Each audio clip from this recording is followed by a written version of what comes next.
اللہ تبارک و تعالیٰ نے یوں فرمایا ہے، اگر تم میری نعمتوں کو شمار کرو تو کر نہیں سکتے ہو، وَإِن تَعُدُّوا نِعْمَةَ اللَّهِ لَا تُحْصُوهَا۔ اللہ کے جو احسان ہیں اپنے بندوں پر، پوری دنیا کے انسانوں پر، کہ ان کو تم گننا شروع کرو تو ناممکن ہے، گن نہیں سکتے ہو۔ لہذا تمہیں یہ اعتراف کرنا پڑے گا کہ تم ناشکرے ہو، ظالم۔ هو الذی خلق لکم ما فی الارض جمیعا، جو کچھ بنایا ہے اس زمین میں تمہارے لیے بنایا ہے۔ وسخر لکم ما فی البر والبحر، پانیوں میں، خشکیوں میں جو کچھ ہے تمہارے لیے بنایا ہے۔ اور وَلَقَدْ كَرَّمْنَا بَنِي آدم، انسان بطور انسان، چاہے وہ کافر ہے چاہے وہ ایمان والا ہے، اللہ تعالیٰ فرما رہے میں نے اس کو عزت دی۔ انسان چاہے مسلم ہو یا کافر، مسلمان ہو کر فرما بردار ہو یا نافرمان، اللہ تعالیٰ نے اس کو ساری کائنات میں سب سے افضل بنایا۔ اس کے رہنے کے لیے یہ زمین اللہ نے بچھائی ہے۔ یہ کائنات اتنی لمبی چوڑی وسیع ہے کہ صرف اس گنتی کیا جائے انسان نے اپنی آنکھ سے اور محدود اور بہت زیادہ ہے۔ جو دیکھا ہوا ہے دوربینوں سے، آلات سے، صرف اتنے کو اگر گنتی کیا جائے، 1 2 3 4 5 6 7 8 جو ستارے گردش کر، تو جنہوں نے دیکھا ہے انہی کا یہ کہنا ہے، سچ یا جھوٹ انہی کی گردن پر ہے۔ وہ یہ کہتے ہیں کہ صرف اس کائنات میں پھیلے ہوئے ستاروں کرنے کے لیے 300 کھرب سال کی ضرورت، صرف گنتی کرنا ہے، تحقیق نہیں کرنا، گننا ہے۔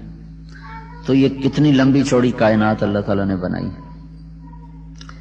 اور پھر اس کے اوپر آسمان 7، پھر اس کے اوپر جنت، پھر اس کے اوپر کرسی، پھر عرش، اور پھر لوح محفوظ، پھر جہنم، پھر فرشتے۔ کتنا لمبا چوڑا نظام اللہ تعالیٰ نے بنایا۔ اس میں ایک چھوٹی سی زمین ہے، اگر ہم ریت کا ایک ذرہ اٹھا کے ہتھیلی پر رکھیں تو ریت کے ایک ذرے کو جو صحرا سے نسبت ہے نا، وہ ہماری زمین کو اس کائنات سے نسبت، شاید اس سے بھی چھوٹی۔ ویسے اگر ہم کائنات سے تھوڑا دور چلے جائیں اور اس زمین کو دیکھنا چاہیں تو یہ نظر نہیں آتی، یہ اتنی چھوٹی۔ جیسے ہماری زمین میں ایٹم ایک طاقت ہے لیکن نظر نہیں آتا، اتنا چھوٹا۔ تو اس کائنات میں زمین بھی ایک ایٹم ہے جو بہت طاقتور ہے، نظر نہیں آتا، یہ ناقابل دید چیز۔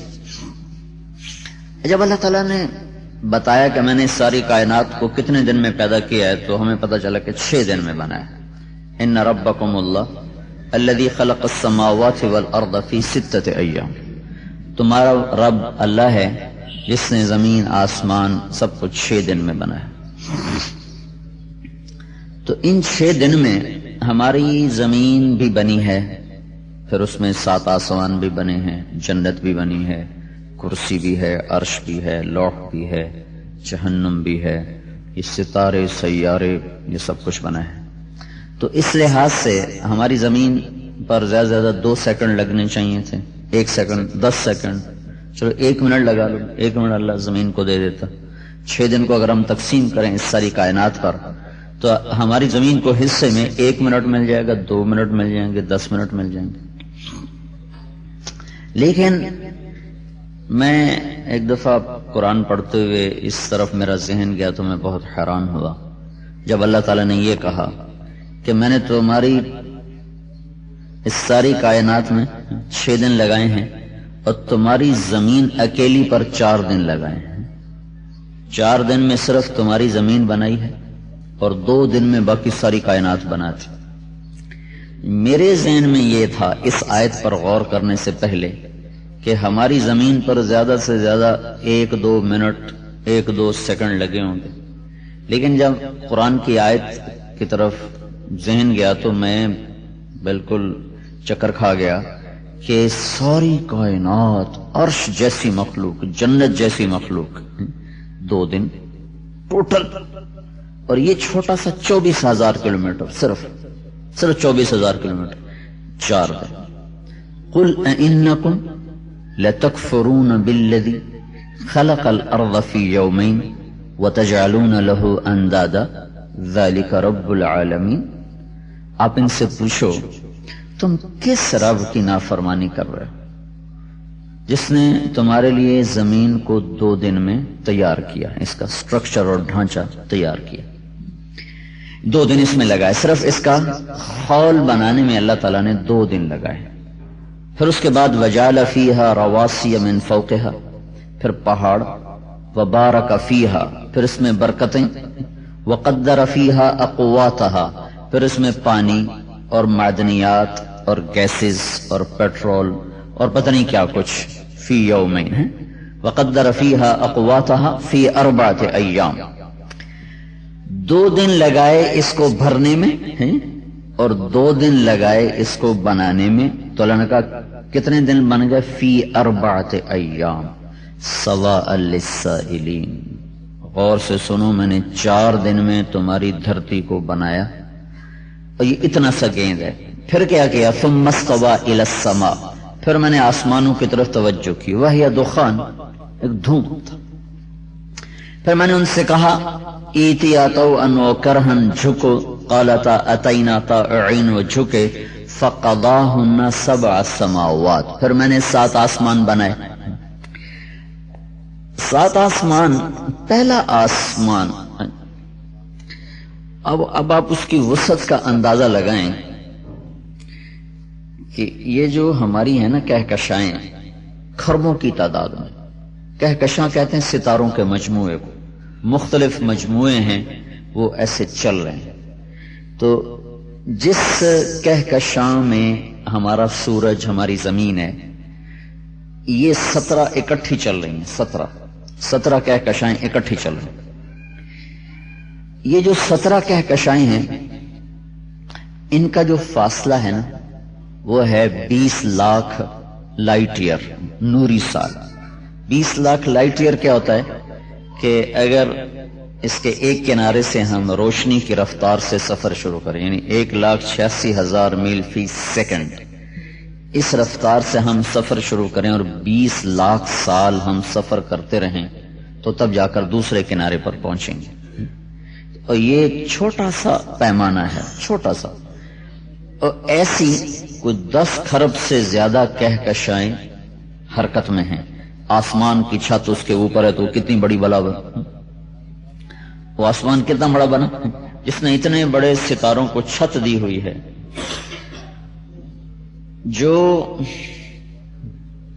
سب سے دور ستارہ ہے جو ابھی تک دیکھا گیا، جو نہیں دیکھے گئے وہ جو دیکھا گیا، جو سب سے دور ستارہ ہے، اس کی روشنی کو ہماری زمین پر آتے آتے 14 ارب لائٹ ایئر لگتے ہیں، 14 ارب نوری سال، یعنی روشنی 1,86,000 میل فی سیکنڈ کی رفتار سے 14 ارب سال سفر کرنے کے بعد ہماری زمین پر پہنچتی ہے۔ یہ ساری باتیں میں نے تحقیق کی امریکہ جا کر نا، وہاں جو ہیوسٹن ہے جہاں یہ خلائی تحقیقات کا سب سے بڑا مرکز ہے، ناسا، اس میں مسلمان پروفیسر بھی کام کر رہے ہیں، ان سے یہ معلومات میں نے جمع کی، اکٹھی کی۔ تو اب آپ اندازہ لگائیں 14 ارب عام سال بھی ہوں تو کتنے گل چلی جاندی ہیں، اگر 14 ارب روشنی کے سال ہوں تو پھر وہ کیا بن گیا۔ تو اب جو پہلا آسمان ہے اس کے اوپر وہ چھت کتنی بڑی ہوگی، تو پہلے آسمان اور دوسرے آسمان میں جو نسبت ہے نا وہ ایسے ہے جیسے بہت بڑے میدان میں ایک انگوٹھی پڑی ہو، تو انگوٹھی کی کوئی حیثیت ہے میدان میں، تو پہلے آسمان کو دوسرے آسمان کے مقابلے میں اتنی کو نسبت حاصل، پھر دوسرا تیسرے کے مقابلے میں اتنا چھوٹا ہے، پھر تیسرا چوتھے کے مقابلے میں، چوتھا پانچویں کے مقابلے میں، پانچواں چھٹے کے مقابلے میں، چھٹا ساتویں کے مقابلے میں، ساتواں کرسی کے مقابلے میں، کرسی عرش کے مقابلے میں، مطلب نہ سمجھ آنے والا کام ہے سارا۔ اور اس سب کو اللہ کہتا 2 دن لگائے، صرف 2 دن، اور صرف تمہاری فیصل آباد کی زمین پر 4 دن لگا دی۔ میں بتا رہا ہوں اللہ کی نعمتیں ہیں، اللہ نے ہم پر کیا احسان۔ یہ جو میں یہ ایک سانس میرا نکلے، میرے اس سانس کے آنے اور جانے میں کروڑوں نظام حرکت میں آئے ہیں، تب یہ سانس میرا نکلا ہے۔ اگر ان میں سے کوئی ایک نظام اللہ روک دے تو میرا سانس وہیں ختم ہو جائے۔ ایک حیرت انگیز کائنات ہے جو اللہ کی قدرت ہیبت کا ایک کھلا اعلان ہے۔ ایک زمانہ یہ رہا کہ لوگ کہتے رہے یہ کائنات خود ہی بن گئی، خود ہی بن گئی، اپنے آپ بن گئی۔ پھر انسان کا علم ترقی کرتے کرتے کرتے کرتے کرتے اب انسانی علم خود کہہ رہا ہے نہیں، خود نہیں بنی، کسی نے بنائی ہے۔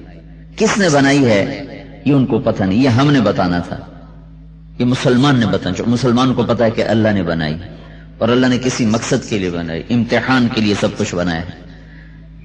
یہ ہمارا پوری امت کا اجتماعی جرم ہے، اجتماعی جرم، کہ 4 ارب انسانوں کو نہیں پتا کہ ہم دنیا میں کیوں آئے ہیں۔ ان کو بتانا ہمارے ذمہ تھا، یہ ہماری محنت تھی، ہمارے ذمہ تھا کہ ہم جا کر ان کو بتاتے۔ علامہ زرکشی نے لکھا ہے کہ قرآن کا نام کوئی نہیں، قرآن تو کہتے پڑھی جانے والی کتاب، قرآن میں قرآن لے آیا، یہ قرآن نام نہیں ہے، قرآن پڑھی جانے والی کتاب کو کہا جاتا۔ اگر قرآن کا کوئی نام رکھا جاتا تو یہ آیت اس کا نام بنتی ھذا بلاغ للناس، یہ پیغام ہے لوگوں کو پہنچانے کے لیے، یہ ہے اس کا نام۔ اگر رکھا جاتا یہ پیغام ہے لوگوں تک پہنچانے کے لیے، کون پہنچائے گا؟ کون پہنچائے گا؟ یہ امت پہنچائے گی، کیونکہ اللہ کے نبی نے کہا بلغوا عنی ولو آیا، میری کتاب کو پہنچاؤ چاہے تمہیں ایک آئے۔ قل واللہ سب کو آتی کہ نہیں آتی ہوئی؟ تو 4 ارب انسانوں تک اس پیغام کا پہنچانا ذمہ تھا۔ یہ اس امت کا اجتماعی جرم ہے جو نہیں ہو رہا، یہ کام نہیں ہو رہا۔ یہ ساری امت کے نیک بد اس جرم میں آ کے پھنس جاتے ہیں، گرفتار ہو جاتے ہیں، کہ کائنات کے انسانوں کو یہ بتانا کہ اس کا بنانے والا اللہ ہے۔ تو انسانی علم جب یہاں پہنچا جس سطح پر یہ ہے، اور یہ کہاں تک پہنچا ہے؟ صرف انسانی جسم میں 3% کا پتہ چلا، 3%، 97% کا بھی پتہ ہے کوئی؟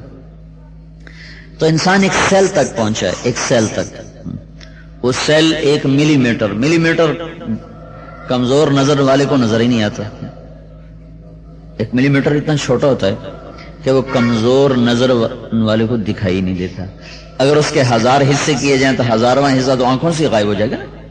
بچہ دیکھ لے گا کہ یہ ملی میٹر، اس ملی میٹر کے اگر آپ 1000 حصے کرنا چاہیں تو 1/1000 ملی میٹر نہ نظر آنے والی چیز نہیں نظر آتا ہے۔ وہ جو ہمارا سیل ہے وہ 1/1000 ملی میٹر کے برابر ہے، یعنی اس کو آپ کئی 1000 گنا نہیں، کئی لاکھ گنا بڑا کرو گے نا، پھر وہ آپ کو نظر آئے۔ تو اس انسان نے ایسی چیزیں بنا لی ہیں کہ جو دیکھ لیتا ہے۔ وہ جو 1/1000 ملی میٹر ہے، اس کے اندر اس انسان کی پوری تاریخ لکھی ہوئی ہے۔ کتنی جلدوں میں؟ ایک انگریزی لندن کے نا لائبریری میں ایک کتاب ہے، وہ انسائکلوپیڈیا کی کتاب ہے، وہ اتنی موٹی کتاب ہے۔ وہ جو انسائکلوپیڈیا کی کتاب ہے اس کو سامنے رکھ کر اس 1/1000 ملی میٹر میں سے جو لکھا ہوا نکالا جائے تو اس کتاب کے برابر 928 کتابیں تیار ہوں گی۔ ان کو اگر اوپر نیچے رکھو نا، اوپر نیچے رکھو تو 250 فٹ اونچا مینار بن جائے گا۔ 250 فٹ اونچا مینار پورے فیصل آباد میں کسی مسجد کا نہیں۔ 1/1000 ملی میٹر میں اتنی کتابوں کا ذخیرہ رکھ دینا، تو یہاں آ کر انسان بولا، دہریہ بھی بولا، آپ پہ نہیں، کوئی ہے، کوئی ہے۔ تو اس دھرتی پر اللہ تعالیٰ نے 4 دن لگائے، فی اربعۃ ایام، 4 دن میں نے تمہارے لیے خرچ کیے ہیں، تو اس کی زمین، اس کی ہوا، اس کا پانی، اس کے پہاڑ، اس کے پتھر، اس کے جنگل، اس کے دریا، اس کی ترتیب، اس کی ساخت، اس کے صحرا، ایک ایک چیز اللہ کی نعمتیں ہیں۔ وَإِن تَعُدُّوا نِعْمَةَ اللَّهِ لَا تُحْصُوهَا، تم اپنے رب کی نعمتیں گنو، گن نہیں سکتے۔ اتنے نظام بنانے کے بعد پھر لکھا وَإِلَى الْأَرْضِ كَيْفَ سُطِحَتْ، کبھی غور کیا کہ یہ زمین کس نے بچھائی اور کیسے بچھائی؟ کبھی خیال آیا تو وَفِي الْأَرْضِ آيَاتٌ لِّلْمُوقِنِينَ، اس زمین میں نشانیاں ہیں میری، ایمان والے اگر ہو تم تو دیکھو، یہی زمین تمہیں کہے گی لا الہ الا اللہ، یہ پکارے گی لا الہ الا اللہ، اس میں اتنی میں نے نشانیاں چھپا کے رکھی ہوں۔ تو ایک مٹھی کو آپ اٹھاؤ تو بے جان، بے رعب، خوشبو کوئی نہیں، ذائقہ کوئی نہیں، حسن کوئی نہیں، جمال کوئی نہیں، ٹھہراؤ کوئی نہیں، مٹھی کھولو تو یوں نیچے گر جائے گی، اس میں دانہ ڈالو، کیا ہو جاتا ہے اس مٹی کو کہ وہ ایسے پھول بنا دیتی ہے، ایسے باغ بنا دیتی ہے، ایسے چمن بنا دیتی ہے، ایسے پھل بنا دیتی ہے، 50 فٹ اوپر ناریل میں پانی بھرا ہوا ہے، اور ہمیں گھر کی ٹینکی پر پانی پہنچانے کے لیے کتنی بڑی موٹر لگانی پڑتی ہے، پریشر پر پیدا کر پانی کو اوپر اٹھاتے ہیں، اور اللہ 50 فٹ اوپر پانی پہنچاتا ہے ناریل میں، وہ ایسا پانی ہے نہ زمین کے پانی کے مشابہ نہ آسمان کے پانی کے مشابہ، اور ناریل کا خود کاٹو اور اس میں سے رس نکالو نہ اس کے مشابہ ہے، اس کے اندر تیار ہوتا ہے۔ میں بنگلہ دیش جب جاتا ہوں تو وہاں جیسے ہم ہمارے یہاں پیش کرتے ہیں نا، یہ پیپسی پیو، کوک پیو، وہاں یہ نہیں پیش کرتے، وہاں پورا وہ ناریل اٹھا کے پیش کرتے ہیں، اس کو اوپر سے کاٹ کر نا اس کے اندر 3 سوراخ ہوتے ہیں، قدرت نے بنائے ہوتے ہیں، جہاں سے وہ ناریل کا درخت نکلتا ہے، بعد میں اگر اس کو بیج بنا کے لگایا جائے تو اوپر 3 سوراخ ہوتے ہیں، ویسے وہ بہت سخت ہوتا ہے پتھر کی طرح، تو اتنا بڑا چھرا ہوتا ہے، اس کو اوپر سے کاٹتے ہیں تو اس میں وہ نالی لگا دیتے ہیں، جیسے ہم آپ بوتل میں نالی لگا کے پیش کرتے ہیں تو وہ اس میں نالی لگا کے پیش کرتے ہیں، جناب نوش فرمائیں۔ اس کی لذت، اس کی خوشبو، اس کا ذائقہ عجب، اور اللہ نے بے شمار بیماریوں کے لیے اس کو شفا بنایا ہوا ہے۔ تو شوگر والے بھی پئیں تو کوئی مسئلہ، مٹھاس بھی ہے اور شوگر کے لیے مضر بھی کوئی نہیں ہے۔ تو یہ اللہ تعالیٰ کا اس مٹی میں کیا نظام ہے کہ وہ اپنے اندر تمیز کیسے پیدا کرتی ہے کہ مجھے ناریل کو لے جانا ہے 50 فٹ پر اور گاجر کو نیچے لے جانا ہے، اور آم کو ایک سطح پہ پہنچانا ہے، کریلے کو کڑوا کر دینا ہے، اور تربوز کو میٹھا کر دینا ہے، اس میں سرخ رنگ ڈالنا ہے، خربوزے میں سفید رنگ ڈالنا ہے، آلو کو زمین کے اندر تیار کرنا ہے اور اس کو ٹھوس بنانا ہے، مونگ پھلی کے اوپر کور چڑھا دینا ہے، ایسا کور چڑھانا ہے کہ میں خود بھی نہ کھا سکوں، زمین خود بھی نہ کھا سکے۔ وَفِي الْأَرْضِ آيَاتٌ لِّلْمُوقِنِينَ، کہ یہ میری زمین خود ایک نشانی ہے۔ تو اللہ کی ان نعمتوں میں جو بے شمار اپنے بندوں کے لیے ہیں، تو میرے اللہ نے کہا میرے بندے زمین اس لیے نہیں بنائی کہ تو اس پہ بدماشی کر، عیاشی کرے، نافرمانی کرے۔ ان بے شمار نعمتوں میں جن کا احاطہ کوئی نہیں کر سکتا، اس میں ایک نعمت ہے جو اللہ تعالیٰ نے قرآن کی شکل میں ہمیں دی۔ اللہ انسان کے بارے میں کہتا ہے لَقَدْ خَلَقْنَا الْإِنسَانَ فِي أَحْسَنِ تَقْوِيمٍ، میں نے انسان کو سب سے اعلیٰ خوبصورت مخلوق بنایا ہے۔ ساتھ ہی کہتا ہے ثُمَّ رَدَدْنَاهُ أَسْفَلَ سَافِلِينَ، لیکن میں اسی کو سب سے بدترین بنا دیتا ہوں، سب سے ادھر احسن ادھر اسفل، ادھر اجالا ادھر اندھیرا، بلندی پستی ہے، دو انتہا، بیچ میں کوئی نہ ادھر بیچ ہے نہ ادھر بیچ، انتہا احسن، پستی میں انتہا اسفل، اسفل سافلین پستیوں کی حد، اور احسن تقویم بلندیوں کی حد، ادھر بھی بلندی اور ادھر پستیوں کی پستی۔ تو یہ پست کیسے بنتا ہے اور اعلیٰ کیسے بنتا ہے، یہ علم اللہ تعالیٰ نے قرآن کے ذریعے سے اپنے بندوں کو دیا۔ تو اللہ تعالیٰ کی وہ جو بے شمار نعمتیں ہیں ان کو تم گنو تو گن نہیں سکتے ان بے شمار نعمتوں کو. پھر اللہ تعالیٰ نے ایک صورت میں ہمیں گنوانا شروع کیا ہے اور ہر نعمت کے بعد کہا اب بھی میری نعمتوں کو ٹھکراؤ گے, اب بھی میری نعمتوں کا انکار کرو گے, کون کون سی میری نعمت پہ ناشکری کرو گے, کون کون سی میری نعمت کا انکار کرو گے. تو اس کا نام ہے سورۃ الرحمن, اور اس میں ہر آیت کے بعد فَبِأَيِّ آلَاءِ رَبِّكُمَا تُكَذِّبَانِ چلتا چلا جاتا ہے.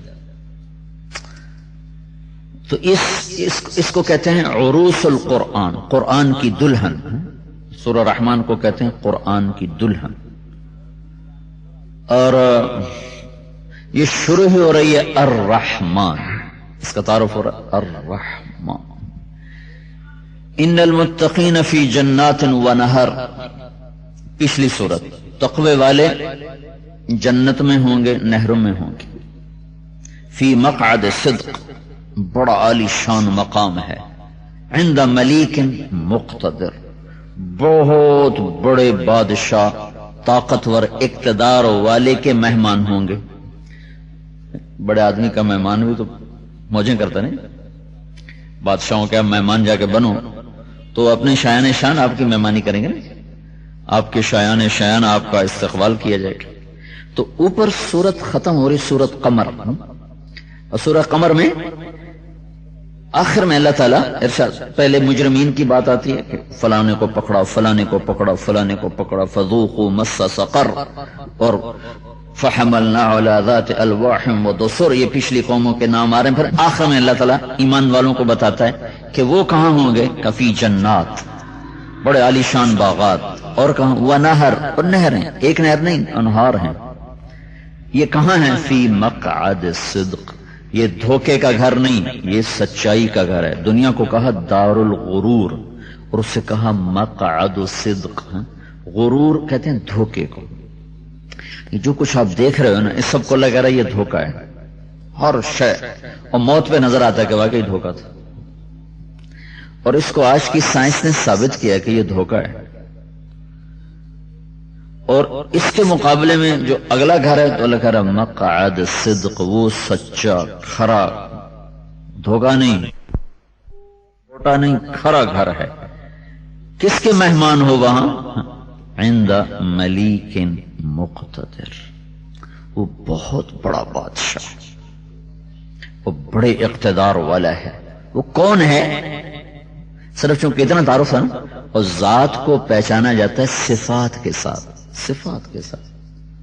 میں وہاں نہر سے گزرا تو اس پر لکھا ہوا تھا محمد طارق جمیل, میاں محمد طارق جمیل. یہ میرا وراثتی جو باپ کی طرف سے زمین وراثت میں ملی ہے, اس میں یہ میرا نام ہے, میاں محمد طارق جمیل.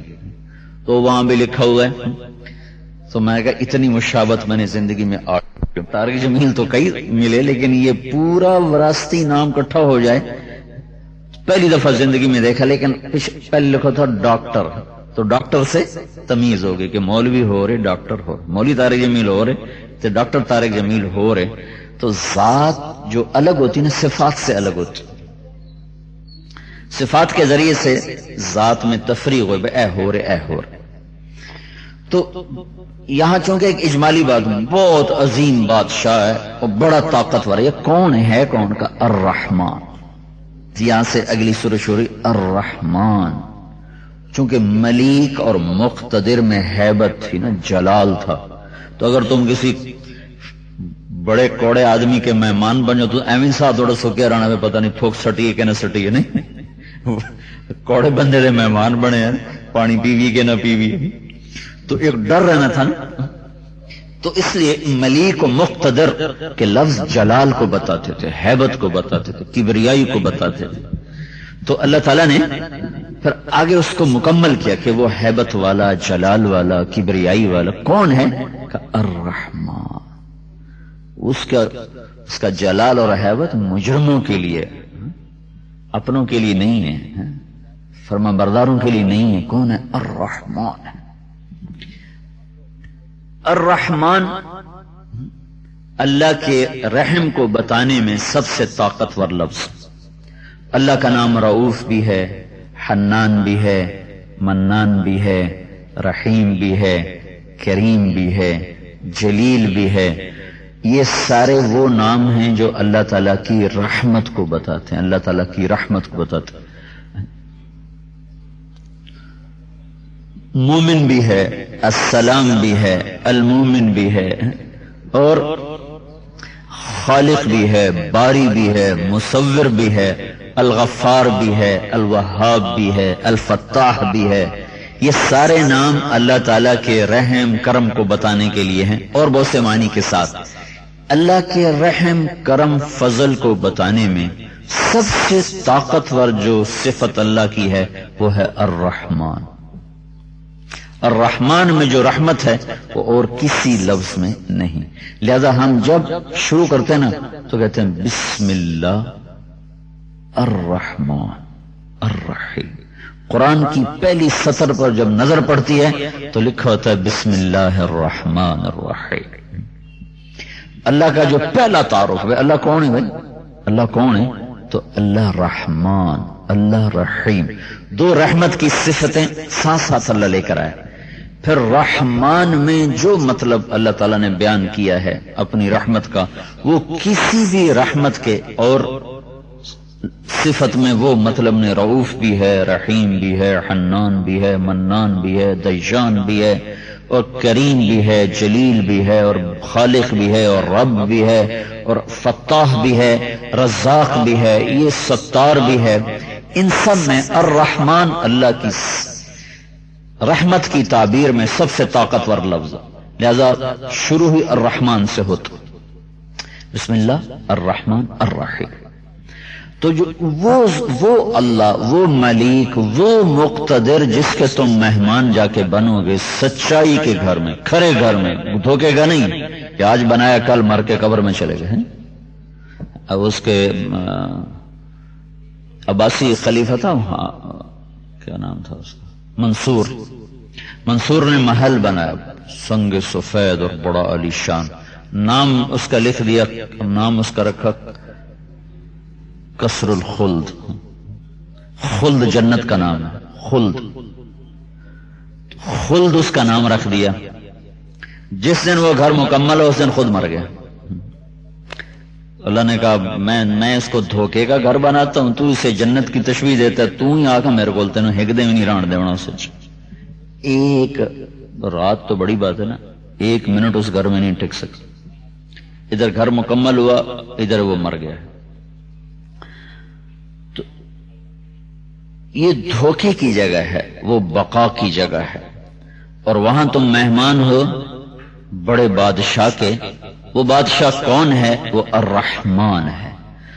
اس رحمان کی جو بے بہا رحمتیں ہیں، اس رحمان کی جو لامحدود رحمتیں ہیں، اس رحمان کی جو ان گنت رحمتیں ہیں، اس میں جو سب سے بڑی رحمت ہے وہ کیا ہے؟ الرحمن۔ کون بھائی الرحمن؟ کعلم القرآن، جس نے تمہیں قرآن سکھایا، یہ وہ رحمان جن نے چھوٹی چھوٹی بچیوں کے دل میں اتار دیا، چھوٹے چھوٹے بچوں کے دل میں اتار دیا۔ دنیا میں واحد کتاب ہے جو سمجھے بغیر پوری یاد ہو جاتی۔ مجھے شوق تھا اپنی پڑھائی کے زمانے میں، دینی پڑھائی، کالج کی نہیں۔ جب میں کالج پڑھتا تھا تو کوئی شوق نہیں تھا، صرف ماں باپ کے دھکے سے پڑھ رہا تھا، شوق کوئی نہیں تھا۔ لیکن جب میں مدرسے میں گیا تو مجھے اپنا شوق لگا، تو مجھے شوق تھا یاد کرنے کا، جو پڑھوں یاد کر لوں۔ تو جو اس میں خشک مضامین تھے جو سمجھ میں نہیں آتے تھے کبھی نہیں یاد کیا، جو دلچسپ اور سمجھ میں آتے تھے وہ یاد کرتا تھا۔ قرآن دنیا میں واحد کتاب ہے جو بن سمجھے ساری یاد کی ہو جاتی۔ اب یہ جن بچیوں نے یاد کیا ہے ان سے کسی ایک سطر تو بڑی بات ہے، ایک لفظ کا ترجمہ پوچھو ان کو نہیں آئے گا۔ جو پڑھانے والی ہیں وہ عام طور پہ عربی نہیں جانتی ہیں، ان سے پوچھو ان کو ایک سطر کا ترجمہ نہیں آئے گا، لیکن تھوڑی سی تنخواہ لے کر صبح سے لے کر شام تک اتنی سخت ڈیوٹی دینا کہ پتا پانی ہو جائے اور جسم بیماریوں کا گھر بن جائے، پھر بھی مسلح سے نہیں اٹھ رہی ہیں، کس نے بٹھایا اتنی تھوڑی تنخواہ؟ یہ تنخواہ کی وجہ سے کوئی نہیں اتنی مشقت اٹھاتا، یہ اندر کا ذوق ہے جو اللہ پیدا کرتا ہے اور کئیوں کو اس کے لیے چن لیتا ہے۔ تو وہ کیسے تھوڑے سے پیسوں پر صبح سے شام تک سارے کمرے میں شور مچا ہوا ہے، اور اس شور میں بیٹھنا۔ میں ایک مدرسے میں گیا، ادھر یہ دارالقرآن، تو وہ وہاں ایک بڑا ہال تھا، اس میں بچے سارے قرآن پڑھ رہے تھے اور ان کے 3-4 استاد وہاں بیٹھے تھے۔ وہ اتنا شور تھا کہ میں وہاں 5 منٹ نہیں بیٹھ سکا، میں وہاں سے اٹھ گیا۔ میں نے ان سے کہا قاری صاحب اے تھوڑی بخشش سے تھا ایو رولا ہی سا جڑا کھپ گئی کہ وہ یاد کرنے والوں کو بھی ایسا ذوق دے دیتا ہے کہ وہ انہیں سمجھ میں بھی نہیں آ رہا ہے۔ اور یہ ماں باپ کتنی مشقت اٹھا رہے ہیں، صبح چھوڑنے آ رہے ہیں، عصر میں لینے آ رہے ہیں، اور سامنے کوئی ڈگری نہیں ہے، کوئی عہدہ نہیں ہے، اس سے ہماری بیٹی کو یہ عہدہ مل جائے گا، یہ ڈگری مل جائے گی، کچھ بھی نہیں۔ یہ اللہ کا غیبی نظام چل رہا ہے۔ الرحمن، رحمان، میں نے رحمان کا تھوڑا سا آپ کو بتایا۔ اس رحمان نے کہا میری رحمتیں جو لامحدود ہیں، اس میں سب سے اعلیٰ سب سے بڑی رحمت کیا ہے؟ میں نے تمہیں قرآن سکھایا۔ کیسے قرآن سکھایا؟ یہ اس کی یہ تفصیل بتاؤں کیسے سکھایا کہ چلو عرب بچوں کو تو سمجھ میں آتا ہے میں کیا کہہ رہا ہوں، اور عرب استاد و پڑھانے والا تو اسے بھی پتہ چلتا ہے کہ میں کیا پڑھا رہا ہوں، لیکن یہ جو ہمارے بچے بچیاں بیٹھے ہوئے انہیں کیا خبر کہ یعلمون کیا تعلمون کیا ہے؟ ان کے لیے تو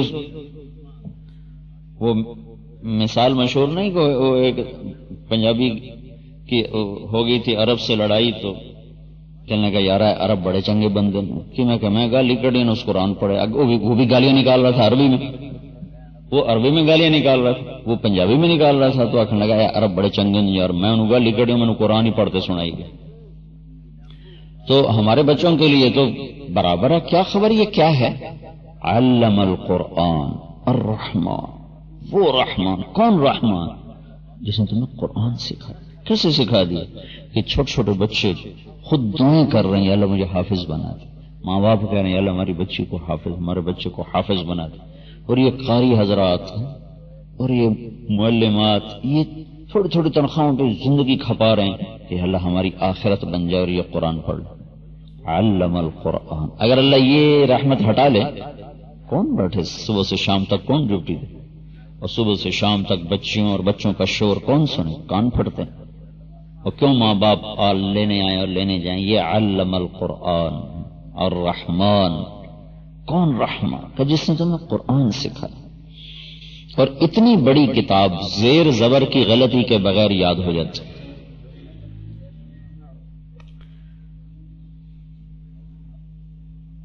رائن میں جب پڑھتا تھا نا تو حفظ کا شعبہ بھی تھا، غیر ملکی بچوں کے لیے تھا، غیر ملکی بچے حفظ کرتے تھے۔ تو جب کوئی بچہ حافظ ہو جاتا تھا تو مولانا جمشید صاحب فرماتے تھے کہ جو بچہ صبح سے لے کر شام تک قرآن سنائے اور بغیر اٹکن کے سنائے وہ اس کو ہم پاس کریں گے، باقی نہیں۔ اگر اتنا بھی ہوتا تو کہتے کل آؤ کے سناؤ، اٹکتا ہے نا تو اتنے پر بھی کہتے کل۔ تو کتنے بچے میری آنکھوں کے سامنے، میں کتابیں دینی پڑھتا تھا، استاد مولانا جمشید صاحب غیر ملکی بچے جو تھے ان کو حفظ کراتے تھے، تو جن کا مکمل ہو جاتا تھا وہ اپنی تیاری کرنے کے بعد تہجد میں شروع کرتے تھے اور عشاء پہ جا کر وہ والناس پہ پہنچتے تھے بغیر اٹکن کے، کے بغیر پہنچتے۔ تو یہ دنیا میں منفرد چیز ہے، یہ واحد کتاب ہے جس کے ساتھ اللہ تعالیٰ کا یہ نظام چل رہا ہے۔ 1935 میں جرمنی بہت طاقتور ہو گیا تھا، 1940 میں اس نے جنگ ہی چھیڑ دی تھی، تو اس کے پادریوں نے نا تورات اس کو بائبل کو اکٹھا کیا، انجیل کے 70 نسخے اکٹھے کیے۔ تو ان نسخوں میں، ان 70 کتابوں میں اتنا ہیر پھیر اور اختلاف تھا کہ دن اور رات کا فرق، وہ حیران ہو گیا بھئی یہ کیا آسمانی کتاب ہے کہ اس میں ایک مضمون اس کتاب میں کسی اور طرح، دوسرے میں کسی اور طرح، تیسرے میں کسی اور طرح، یعنی کوئی شے رلدی کوئی نہیں۔ تو پھر ان کو خیال ہے کہ مسلمانوں کا قرآن اکٹھا کرو، اس کو بھی چیک کرو. تو اپنے تو انہوں نے 70 نسخے اکٹھے کیے اور قرآن کے 40,000 نسخے اکٹھے کیے. اور 1935 میں پریس کوئی نہیں تھا، زیادہ ہاتھ کے نسخے تھے، تھوڑا بہت پریس کا کام تھا. 40,000 نسخوں پر انہوں نے بیٹھ کے شروع سے لے کر آخر تک پوری تحقیق کی، کسی ایک جگہ بھی زیر زبر کا فرق بھی نہ دیکھ سکے. تو وہ مجبور ہو گیا یہ ماننے پر کہ کوئی ہو رہی کا چکر ہے، یہ ہیٹ والا چکر کوئی نہیں، پر ایمان تو مقدر سے ملتا. تو یہ الرحمن، کون الرحمن میں کہا علم القرآن. اچھا اس کے بعد کہا خلق الانسان. سب سے بڑی رحمت کیا ہے؟ اس نے تمہیں قرآن سکھایا. اس کے بعد بڑی رحمت کیا ہے کہ اس نے انسان بنایا. اس کے بعد بڑی رحمت کیا ہے کہ اس نے تمہیں بولنا سکھایا. کیونکہ دنیا میں صرف انسان بولتا ہے، کوئی چیز نہیں بولتی سوائے انسان. زبان تو اور مخلوق کی ہم سے بھی بڑی، کتنی لمبی لمبی زبانیں، گائے کی، بھینس کی، اونٹ کی، زرافے کی، کتنی لمبی لمبی زبانیں. کتے کی باہر نکلی ہوتی، نہیں بول سکتے. ہم اپنے احساسات کو الفاظ میں ڈال لیتے اور آگے ایک انتہائی پیچیدہ نظام کے ساتھ آگے آپ کے کانوں سے ٹکرا کر وہ مفہوم میں تبدیل ہو رہا. میرے بولنے آپ کے سننے میں کوئی فاصلہ تو نہیں ہے، ایک دم ساتھ ساتھ ساتھ ساتھ ساتھ ساتھ. حالانکہ اس میرے بولنے کے لیے انسانی دماغ میں اللہ تعالیٰ نے رکھا ہے سارا نظام پورے جسم کا. تو اس میں وہ حصہ جو بولنے کے لیے نظام بناتا ہے، اس کو دماغ میں سب سے زیادہ جگہ اللہ نے دی.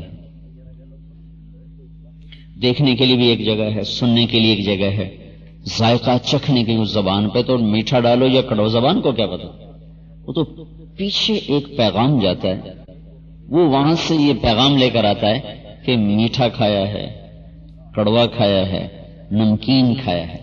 سسٹم زبان پہ بنا دیا ہے. نمک کا احساس نوک پہ اللہ نے رکھا ہے. یہاں آپ میٹھی چیز رکھو پتہ نہیں چلے گا، کڑوی رکھو پتہ نہیں چلے گا. اور میٹھے کا احساس درمیان میں رکھا ہے، درمیان میں، اور کڑوے کا احساس سب سے آخر میں رکھا ہوا ہے. تو نمک چکھنے کے لیے اب عورت سالن پکا رہی، اس نے نمک چکھنا تو زبان کی اگلی نوک سے لگاتی ہے تو اسے پتہ چل جاتا ہے تھوڑا یا زیادہ.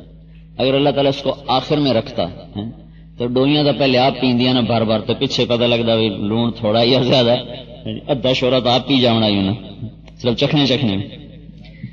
تو صرف یہ اگلا حصہ بتاتا ہے نمک کے ذائقے. یہاں میٹھا رکھو تو رکھو نہیں پتہ چلے، پیچھے نمک رکھو یا کڑوا رکھو نہیں پتہ چلے. سب سے آخر میں کڑوے کا ہے. یہ جو لوگ گولی کھاتے ہیں نا، وہ پیچھے رکھتے ہیں جب دنال پیچھے جاوے، وہیں کڑوی کے کڑواہٹ کے احساسات وہیں ہوتے ہیں. گولی کھانی ہو نا تو اگلے حصے چ رکھو نہیں پتہ لگے، پچھلے حصے میں 1 سیکنڈ بھی رہے گا نا منہ توڑا کوڑوس کر دینا. تو این کر کے پیچھے رکھ دیں، وہ یا رکھ دیں نالی منہ کوڑا ہو جاتا ہے. اس کو یا رکھو چاہے کتنی کڑوی نہیں پتہ چلے. تو اب یہ مٹھاس، کڑواہٹ، یہ زبان میں نہیں، پیچھے سے پیغام آ رہا حصہ ہے. میں یہ میرا ہاتھ ہے اس پر لوہے پر، تو میری انگلی تو اندھی ہے، اس کو تو نظر نہیں آتا ہے، لیکن جو میں یہاں ہاتھ رکھتا ہوں تو وہ مجھے پیچھے دماغ سے پیغام آتا ہے کہ تو نے لوہے کو پکڑا ہو.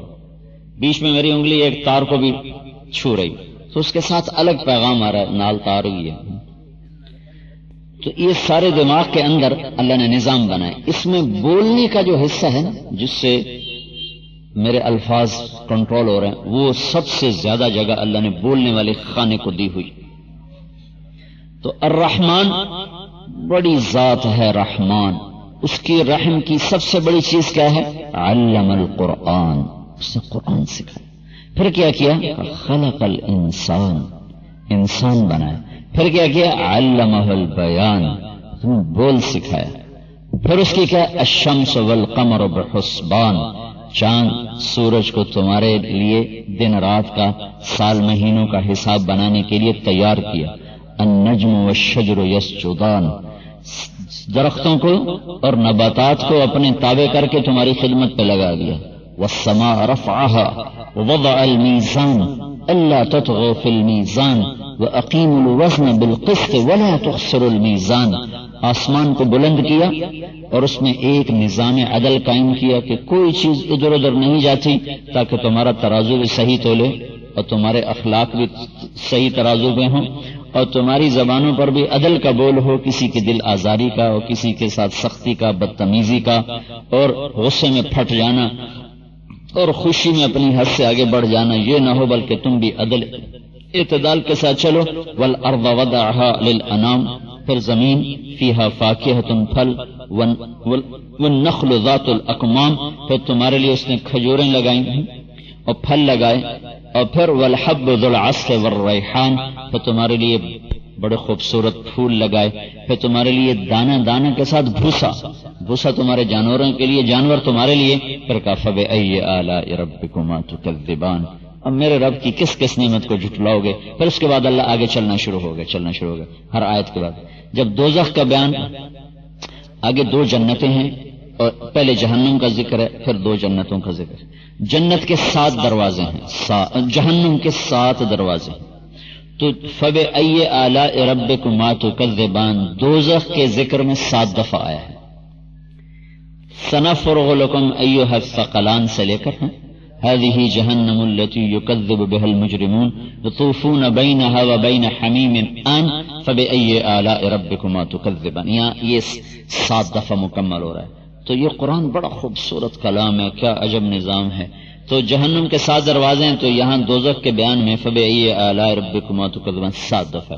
جنت کے 8 دروازے ہیں، تو وَلِمَنْ خَافَ مَقَامَ رَبِّهِ جَنَّتَانِ فَبِأَيِّ آلَاءِ رَبِّكُمَا تُكَذِّبَانِ، اور هَلْ جَزَاءُ الْإِحْسَانِ إِلَّا الْإِحْسَانِ فَبِأَيِّ آلَاءِ رَبِّكُمَا تُكَذِّبَانِ، یہاں کر 8 مکمل ہو رہا ہے.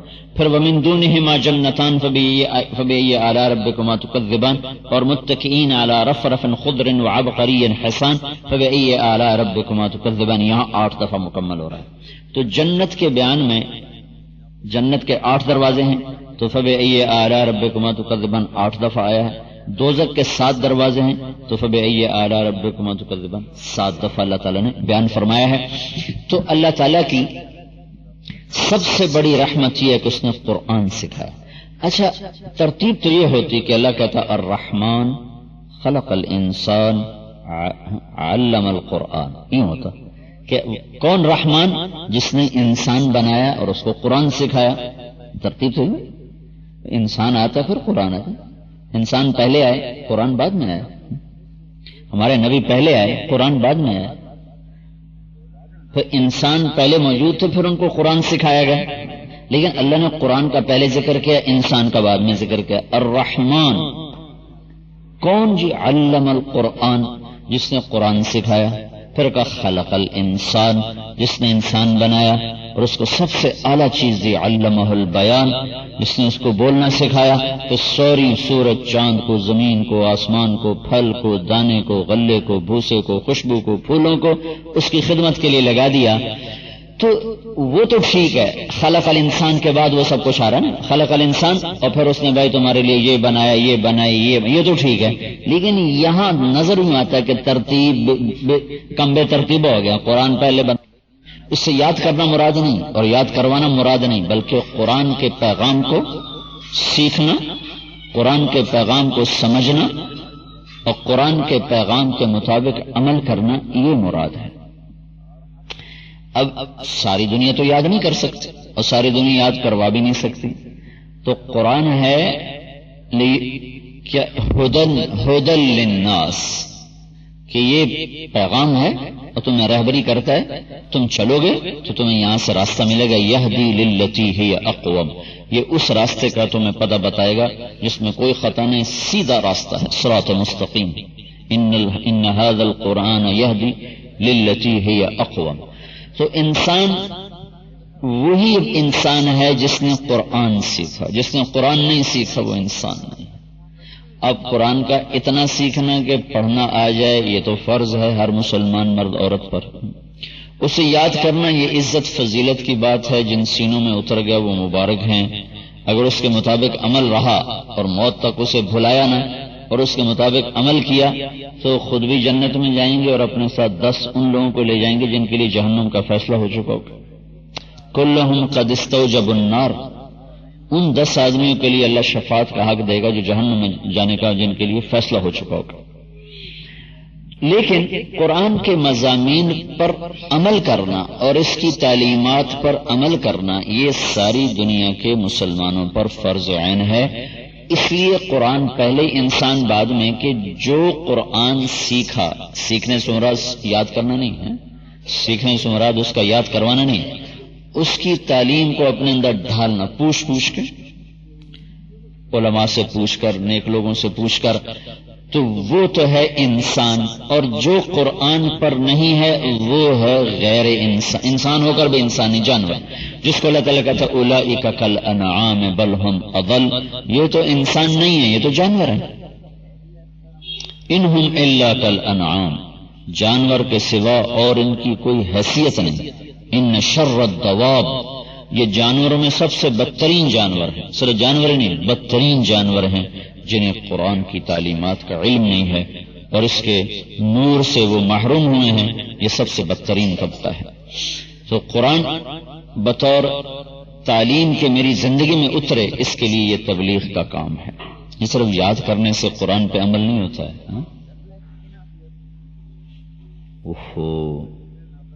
یہ ہم نے 1996 میں نا یہ فلمی اداکاروں میں اور سٹیج کے اداکاروں میں کام شروع کیا تھا. تو ایک اداکار ہمیں ملا جو حافظ قرآن تھا اور 11 مصلے بھی اس نے سنائے تھے، اور ابھی وہ دہریہ تھا اور بہت اپنے فن کا ماہر. تو ظہر کی نماز تھی تو میں نے کہا ہمارے ساتھ نماز پڑھ لو. کہنے لگا تُسی یہاں دے تو پڑھ لینا، میں تک کوئی اعتبار کوئی نہیں، تھوڑے آنکھوں تو پڑھ لینا، میں نے کوئی نہیں اعتبار ہے. حافظ خود کہنے لگا میں نے 11 مصلے سنائے اور اب وہ اللہ کے انکار پر پہنچو.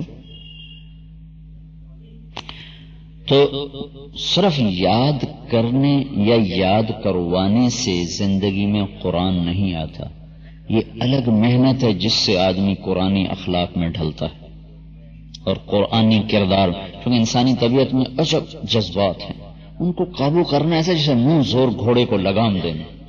منہ زور گھوڑا جو ہوتا ہے نا ہر وقت لگام کو کھینچنے کی کوشش کرتا ہے اور لگام کو توڑوانے کی کوشش کرتا ہے. تو کوئی ماہر شاہ سواری ہو تو وہ اس کو قابو کرے، ورنہ وہ ہاتھوں سے نکل جاتا ہے.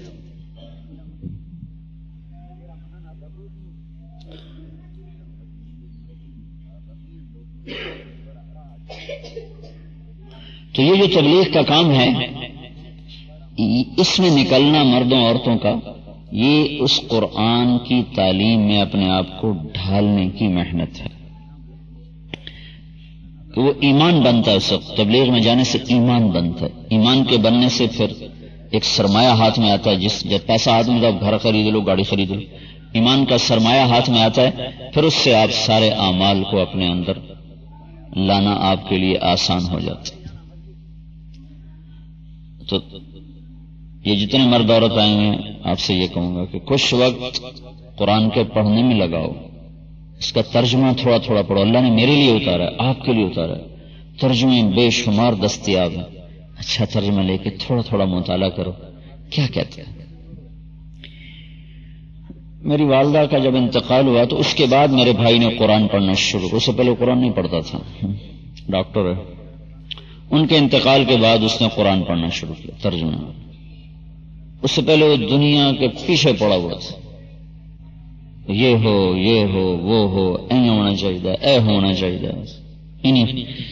تو جب قرآن پڑھا تو ایک دن اس سے کہنے لگا یار اسی تو ایویں دنیا نو وڈا لے کے جان مار چھڈی، تو قرآن آدھا تو شاہی کوئی نہیں. ان خود بول پڑا کیسے تو ایویں دنیا دا مگر لگے رہ گئے، تو قرآن تا آدھا دنیا شاہی کوئی نہیں. اس کے بعد اس کا اتنا ذہن بدلا، بالکل یو ٹرن اس نے لے لی.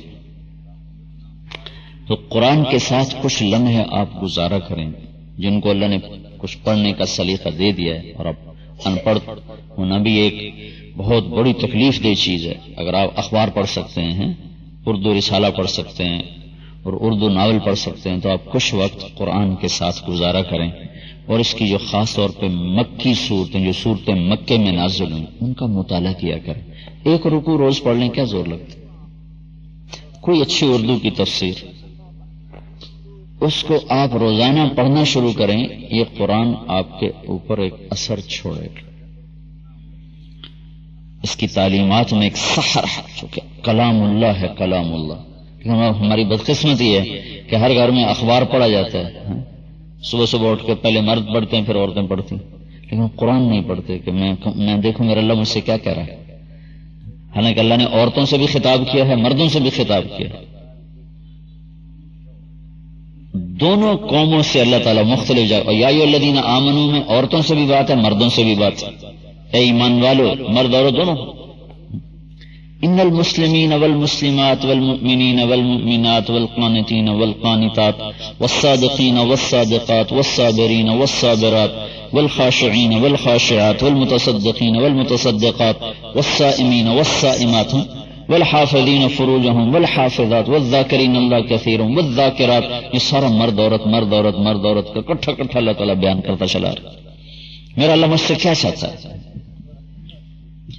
تو کچھ وقت نہیں، سب سے کہوں گا قرآن کے ساتھ گزارا کریں، اور اللہ کے نبی کی سیرت کے ساتھ چند صفحے اس میں سے پڑھا کریں، چند صفحے قرآن سے پڑھا کریں، تو یہ منہ زور گھوڑے کو لگام دینے والی بات ہے، ورنہ یہ بے لگامہ ہو جائے گا۔ جس کا بھی بے لگامہ ہوگا پھر اس کو جہنم میں گرائے گا، پیچھے نہیں گرائے گا۔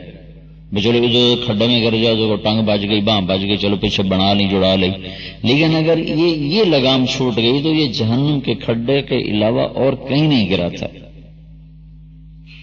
تو اس کو اپنی زندگی میں شامل کریں۔ کچھ صفحے اللہ کے نبی کی سیرت کے پڑھا کریں، کچھ ایک دو صفحے قرآن کے پڑھ لیا کریں، اس کے لیے وقت نکال لیا کریں۔ میں کون سا کروں بھائی تسی پورا سپارہ پڑھ چھوڑو، میں کروں ایک صفحہ، ایک ورقہ پابندی کے ساتھ، یا آپ کے دل میں شمع جلائے گا، اور اللہ تعالیٰ آپ کو عمل کے لیے جذبہ آپ کو نصیب فرمائے گا۔ اور آپ سے کہہ رہا ہوں، مہینے میں 3 دن جماعت میں جائے گا، اپنی مستورات کو بھی لے جائے گا، تو اللہ تعالیٰ اپنے فضل و کرم سے آپ کے اندر بھی، آپ کی عورتوں کے اندر بھی دین کے جذبے پیدا کرے گا۔ جو چیزیں انسانی طبیعت میں اتر چکی ہوتی ہیں نافرمانی کی، ان کو اکھاڑنا مشکل ہوتا ہے، لیکن یہ دعوت کا ماحول ایسا ہے کہ وہ اپنے آپ اندر سے نکل جاتے اور زندگی صراط مستقیم پر آ جاتی۔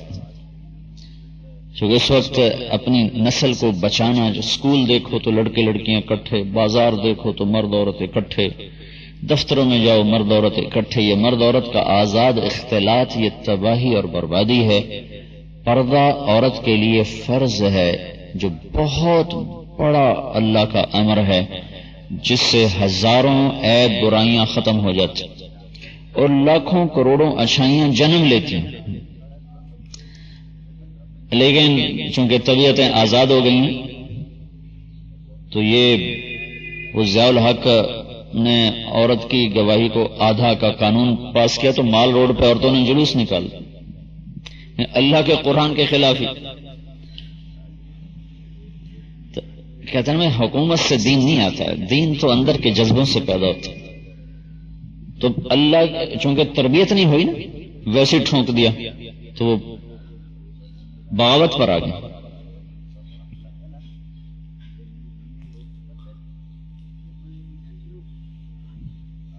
تو تبلیغ ایک تربیت گاہ ہے جس میں ایمان کا جذبہ بنتا ہے اور ایمان کی قوت پیدا ہوتی ہے، تو چلنے کے لیے ذوق اور شوق پیدا ہوتا ہے۔ میں اردن میں گیا 1991 میں، تو مجھے کئی عورتیں برقعے میں نظر آئیں، تو مجھے وہ کہنے لگے اردن والے عرب کہ یہ جو تمہیں برقع نظر آ رہا ہے نا، یہ پورے اردن میں کوئی ایک عورت برقعے والی نہیں ہوتی، بلکہ اسکرٹ پہنتی تھی۔ مغربی عام عورتیں پتلون اسکرٹ، مسلمان تربیت ہی کوئی نہیں۔ کہ ایک جماعت آئی پاکستان سے عورتوں کی، بنو کی جماعت تھی، تو انہوں نے یہاں محنت کی، جس سے سب ان کی آمد پر یہاں برقع شروع ہوا، اور اب ہزاروں عورتیں پردے میں چلیں۔ بغیر کسی طاقت کے اور بغیر کسی ڈنڈے کے، کہ اندر کا احساس جب بیدار ہوتا ہے تو از خود طبیعتیں مائل ہوتی چلی جاتی. عورت کہتی چھپی ہوئی چیز کو، عورت نام ہی پردے کا ہے، مستورات، چھپی ہوئی مستورات. تو اب لباس ایسے آ رہے ہیں کہ لباس کے باوجود بھی ننگا پن ظاہر ہوتا چلا جائے. مجھے جنید جمشید بتا رہا تھا کہ جو ویسٹ جو جتنا مغرب ہے نا، ان کی جہاں یہ دو چیزیں چالو کر دینا تو وہاں یہ مطمئن ہو جاتے کہ بس ہوں کوئی لوڑ نہیں سانو اتنے بم مارنا. ایک عورتوں کو پتلون پہنا دیں اور ایک نوجوانوں میں میوزک چلا دیں، جہاں یہ دو کام ہو جائیں وہاں یہ مطمئن ہو جاتا ہے کہ اب کوئی فکر کی بات. تو وہ باطل اپنی پوری محنت پر ہے، وہ اس رخ پر ہے کہ ان کو بے حیا بنایا جائے. اور جب معاشرے میں مرد عورت آزاد ہو جاتے ہیں تو بے حیائی اپنے آپ آ جاتی ہے. اللہ اس کے رسول کا نظام ہے کہ عورت کے لیے الگ حدود ہیں، مرد کے لیے الگ ہے، بیچ میں ایک پردے کی اوٹ ہے، آڑ ہے. اللہ نے جس دن دیکھو نا آدم علیہ السلام کو پیدا کیا تو پتلا بنایا، مٹی کٹھی کی، گندھوائی، پتلا بنایا. پھر وہ پتلا 40 سال ننگا پڑا رہا، پھر اللہ نے روح ڈالی، پھر کپڑے پہنائے. ایسے ہی اللہ حوا کے ساتھ کر دیتا تو کیا مسئلہ تھا؟ کون سا فرشتوں کے لیے مرد کا اور عورت کا؟ اللہ حضرت اما حوا کی مٹی بھی کٹھی کرتا اور اس کا پتلا بناتا اور پھر اس کو چھوڑ دیتا، پھر دونوں میں روح ڈال کے کٹھے اٹھا دیتا. اللہ تعالیٰ نے عورت کو ایسے پیدا کیا کہ نہ فرشتوں کو پتہ چلا نہ آدم کو پتہ چلا. آنکھ سلا دیا، آنکھ کھلی تو ایک طرف عورت بیٹھی پورے کپڑے میں، پہلے دن ہی پورے لباس میں پیدا کیا، پیدا ہی پورے پردے کے ساتھ، پیدائش پردے میں، وجود پردے میں، سارا باپرد اس کو پیدائش کے مراحل سے نہیں گزارا جیسے آدم کو گزارا تھا. پورا مکمل وجود پردے میں کپڑوں میں مکمل کر کے آدم کو اٹھا کے بٹھایا کہ یہ تیری بیوی ہے. پہلے دن سے اللہ تعالیٰ نے عورت کے لیے پردے کا اہتمام کیا. تو اس کا ڈھکا ہونا، جتنا اس کا لباس اس کو ڈھانپے گا، جتنا اس کا وجود اس لباس کے پردوں میں چھپا ہوگا، اتنا اس کو اللہ کی محبت کی نظر پڑے گی، اللہ کے رسول کی دعا پڑے گی. اور جتنا اس کا لباس بے حیا ہوتا جائے گا، مختصر ہوتا جائے گا، تو اتنا اللہ تعالیٰ کے غضب کی نظر پڑے گی اور اللہ کے رسول کی رحمت کی نظروں سے دوری ہو جائے گی. ماحول میں جب کوئی چیز چلتی ہے تو وہ چل جاتی. ہمارے دور میں وہ جب میں پڑھتا تھا نا تو وہ ٹیڑی پتلونوں کا دور تھا، وہ اتنے تنگ پہنچے ہم بنواتے کہ وہ ادھر نا یہ ایڑی کے نیچے نا کاغذ رکھ کے پھر اوپر کھینچتے تھے. بھیڑ چال فیشن والے فیشن کرواتے ہیں، شو کرواتے ہیں، پھر ہمارے لوگوں کو خرید لیتے ہیں، پھر اس پر لوگوں کو ڈال دیتے ہیں. تو ہماری ایک تہذیب ہے، ہم اس تہذیب سے نکلیں گے ہم رسوا ہو جائیں گے، بے قیمت ہو جائیں گے. تو اپنے بچوں کو، اپنے آپ کو، اپنی بچیوں، خاص طور پہ بچیوں کے لیے حیا کا نظام قرآن نے دیا ہے، اللہ کے نبی نے دیا ہے. اور اللہ تعالیٰ نے عورت کو اس جاہلیت کے دور میں کوئی حیثیت نہیں تھی، اس کو حیثیت دی، اس کو ہر روپ میں، ماں کے روپ میں، بیوی کے روپ میں، بہن کے روپ میں، بیٹی کے روپ میں، ہر شکل میں اس کو معزز بنایا اور محترم بنایا. تو 10 بیٹوں کی شادی کرے جنت کا وعدہ کوئی نہیں، ایک بیٹی کی شادی کرے اللہ کے نبی نے کہا جنت میں میرا ساتھی ہوگا. صرف ایک بچی کی شادی کر لے تو اللہ کا نبی کہہ رہا ہے جنت میں میرا ساتھی ہوگا. آپ نے 3 سے بات شروع کی، ایک نے کہا 2، پھر ایک نے کہا 1، تو سب کے لیے آپ نے خوشخبری سنائی. آپ کے 10 بیٹے ہیں اور آپ سب کو شادی کر کے ان کو برسر روزگار کرو، یہ سارا اجر کا کام، لیکن جنت کا وعدہ کوئی نہیں. اب ایک بیٹی آپ کی جوان ہو جائے، آپ اس کی شادی کرو تو آپ اللہ کا نبی کہہ رہا ہے وہ جنت میں میرا ساتھی بن جائے. عطا فرمائے. جن کے والدین ہیں ان کو بھی اللہ تعالیٰ اس کی جزا دے گا، اپنے خزانوں سے دے گا انشاءاللہ. ماں باپ کی بھی بخشش ہو جاتی، اگر آگے بچہ یاد رکھے نہ رکھے، بھلا دے، لیکن ماں باپ کا اجر پکا ہو جاتا ہے اللہ کے فضل سے. اب ان کا آپس میں کوئی پڑھنے پڑھانے کا ہے وہ کر لیں گے، میں دعا کرا دیتا ہوں. اللہم لک الحمد کما انت اہلہ فصلی علی محمد کما انت اہلہ.